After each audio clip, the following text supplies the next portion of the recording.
Guys, down the hill. 3 words.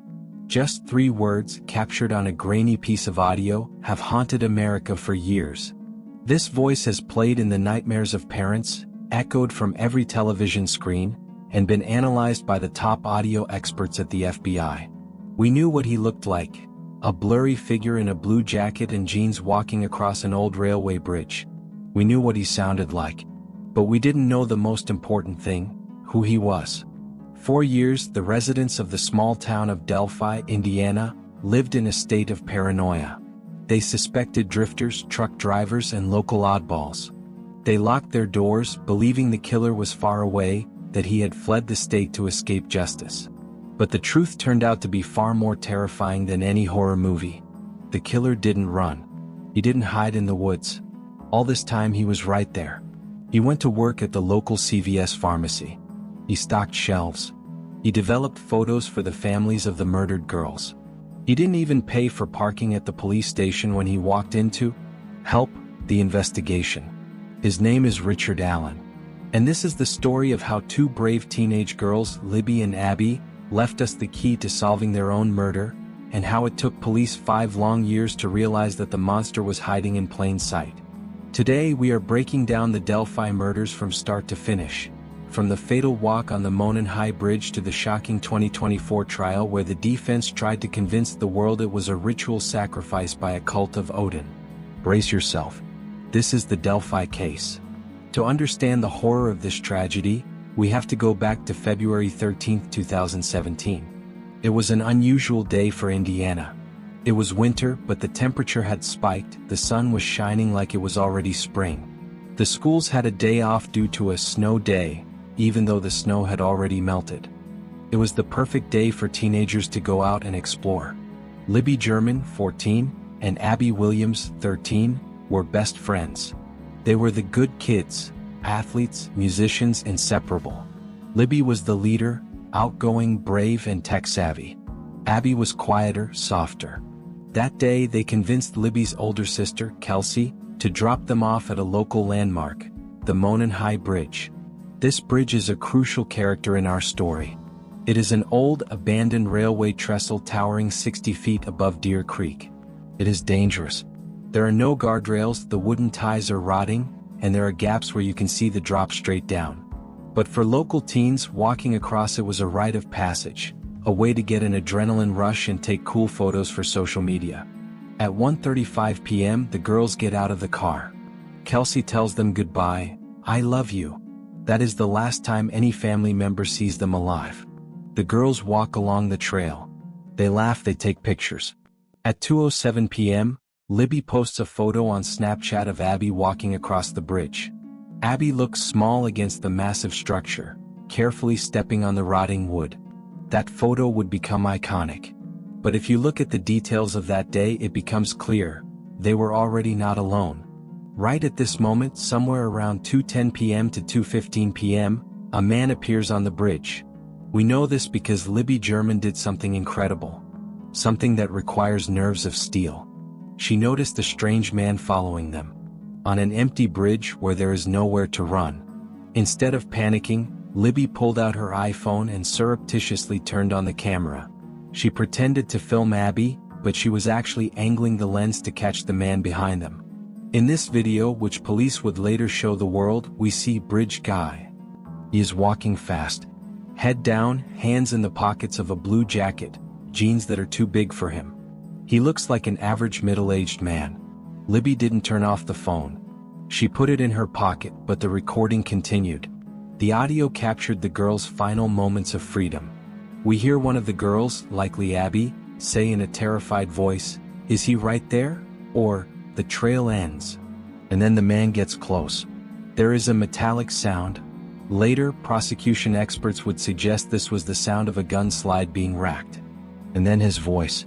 Calm, authoritative, the voice of a teacher or a father giving an order. "Guys, down the hill." Why is this so scary? Because the word guys is familiar. It's casual. It's a manipulation, an attempt to establish control. The girls obeyed. They had no choice. The bridge is a dead end. Below them is the cold river and the forest. They went down the hill, disappearing from the camera's view forever. At 3:15 p.m., Libby's father, Derek German, arrived to pick up his daughter. He called her. Voicemail. He called again. Voicemail. At first, he thought they had just lost track of time.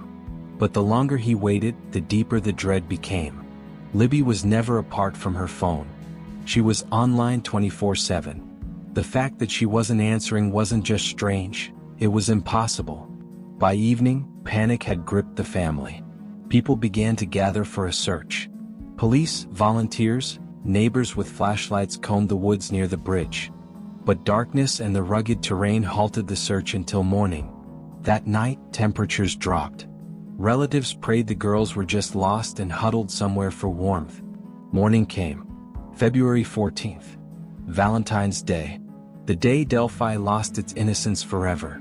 Around noon, a search party noticed something bright in the woods, on a private property near the river, about half a mile from the bridge. It was them. Police immediately cordoned off the area. And here begins the part of the story that remained a secret from the public for years. The police were shocked by what they saw. This wasn't a standard murder. It looked like a staging. Details that only came out during the trial preparation are horrifying. The clothing. The girls' clothes were partially removed and then put back on, but incorrectly. Abby's clothes were on Libby and vice versa. It didn't look like sexual assault in the traditional sense. DNA analysis would later find no semen. It was something else. The posing, the bodies were not just lying there. They were positioned. The branches, tree branches were placed over the bodies, possibly forming strange symbols or barriers. The runes. Richard Allen's defense team would later argue that the rune Fehu, a symbol from Germanic paganism, was drawn on a tree in blood, and the bodies were laid out to resemble runes. But the most critical discovery was Libby German's phone. It was lying under her body. The killer hadn't taken it. Maybe he didn't know about it, or maybe in his haste he missed it. When FBI technicians were able to recover the data, they found the holy grail of evidence, the video of the killer. The police had his voice. They had his image. They had the time of the crime down to the minute. It seemed like the case would be solved in a week. Someone knows this man, the sheriff said at a press conference. Look at his walk. Listen to his voice. Thousands of calls. Thousands of suspects. Sketches that changed over time. But months passed. Then years. The killer seemed to vanish into thin air. The town of Delphi began to eat itself alive from the inside. Neighbors reported neighbors. My uncle walks like that. My teacher wears that jacket. And the real killer, Richard Allen, was quietly living in his house, just a 5-minute drive from the bridge. He went to the same bar as the investigators. He worked at CVS. He served the families of the victims. How could the police miss him? The answer lies in one lost folder that gathered dust in an archive for 5 years. A clerical error that cost the families years of torture. For 5 years, the town of Delphi was stuck in a time loop. Every February, the community would gather to mourn. Every year, the police would hold a press conference saying, "We are one tip away." But the killer remained a ghost. The investigation was chaotic. The FBI, state police, and local sheriff's department were all involved, but instead of synergy, there was confusion. This was most visible in the sketch debacle. First, they released a sketch of an older man with a goatee and a flat cap. People started looking for this man. Then, 2 years later, they completely pivoted. They released a new sketch of a much younger man with curly hair and no hat. They told the public, forget the first sketch. The second sketch is the killer. The public was baffled. Was the killer 50 or 20? Did he have a hat or hair? The confusion allowed the real killer to stay hidden because nobody knew who they were looking for. While the police were chasing shadows, Richard Allen was living a mundane, almost boring life in Delphi. He wasn't a drifter. He was a pillar of the retail community. He worked at the local CVS pharmacy on Main Street. He was the guy who helped you find cough medicine. He was the guy who processed photo prints. Crucially, the families of Libby and Abby frequented that store. There is a high probability that Richard Allen interacted with the grieving grandmothers and parents, perhaps even scanning photos of the girls for memorial services. The psychological compartmentalization required to do that, to smile at the family of the children you murdered, is the definition of sociopathy. So, how was he finally caught? Was it advanced DNA genealogy? Was it a confession? No. It was a paperwork audit. In late 2022, a volunteer or a clerk was reviewing old files from the very beginning of the investigation. They found a narrative tip that had been misfiled under the wrong name or simply overlooked. The tip was dated February 2017, just days after the murders. It was from a man named Richard Allen. Back in 2017, Allen had actually gone to a conservation officer, not a homicide detective, and voluntarily said, "I was on the trail that day. I was on the bridge. I was wearing a blue jacket and jeans." He placed himself at the scene of the crime at the time of the crime, wearing the clothes of the killer. He essentially raised his hand and said, "I am the bridge guy."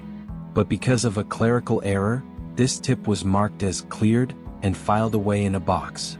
For 5 years, the solution to the Delphi murders was sitting in a filing cabinet, gathering dust, while millions of dollars were spent chasing wrong leads. When detectives finally read that file in 2022, their blood must have run cold. They realized they had let the killer slip through their fingers in week 1. They immediately reopened the file on Richard Allen. They looked at his driver's license photo. He looked like the bridge guy. He owned a blue Carhartt jacket. He lived locally. They didn't have DNA yet, but they had enough to knock on his door. On October 13, 2022, police raided Richard Allen's home. Allen seemed surprised. He was confused. He told his wife Kathy, "It's fine, we'll get this sorted out." He played the role of the confused innocent man perfectly. During the search, police found jackets, boots, and knives.